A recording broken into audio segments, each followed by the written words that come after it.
جی ہم اس وقت موجود ہیں توسا شریف کے مین کالج روڈ پر، جہاں درجنوں ایجوکیشن پوائنٹس ہونے کی وجہ سے ہزاروں طلباء یہاں سے روزانہ کی بنیاد پر گزرتے ہیں، لیکن سیوریج مسائل کی وجہ سے آمد و رفت کے شدید مسائل یہاں پر مکینوں کو ہیں۔ گٹر ابلے ہوئے ہیں اور غلیظ پانی روڈ پر گزر رہا ہے۔ میرے ساتھ اس وقت موجود ہیں اس روڈ کے کچھ مکین، آئیے اس حوالے سے ان سے گفتگو کرتے ہیں۔ جی سر۔ بسم اللہ الرحمن الرحیم۔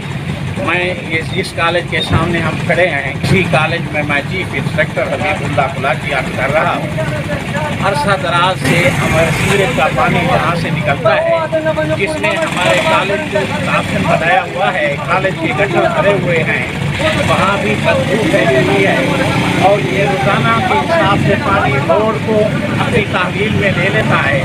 سارا روڈ بچا کے گندے پانی، پیشاب والے پانی سے بھرا ہوا ہے۔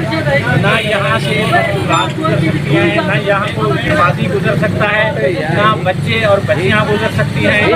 ساری مخلوق خدا پریشان ہے۔ یہ آج کا مسئلہ نہیں، یہ کوئی 10-12 سال کا مسئلہ ہے۔ ہم نے پچھلے دور میں سردار امجد خان سے بھی یہی عرض کی تھی، لیکن بچھانے کا کوئی جگہ پر نہیں پھیلا۔ وجہ یہ ہے کہ یہی گٹر پہلے بھی پانی ابلتا تھا، آج بھی وہی گٹر پانی ابل رہا ہے، اور یہ گٹر صرف دوری پیمانے تک محدود نہیں، یہ پورے 2 فرلانگ کے فاصلے پر اس کا پانی پورے روڈ پر پھیلا ہوا ہے، جہاں سے نہ کوئی آدمی گزر سکتا ہے، نہ کوئی پانی نماز پڑھنے کے لیے جا سکتا ہے۔ لوگ گھروں میں محصور ہو کر رہ گئے ہیں، گھروں سے نکلنا دشوار ہو گیا ہے۔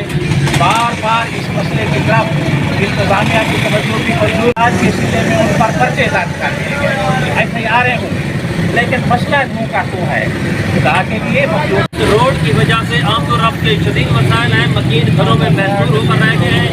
انتظامیہ کی توجہ بار بار دلائی گئی، مگر کوئی نوٹس نہیں لیا گیا۔ انہوں نے مطالبہ کیا ہے کہ اس جانب فوری طور پر توجہ دی جائے۔ جی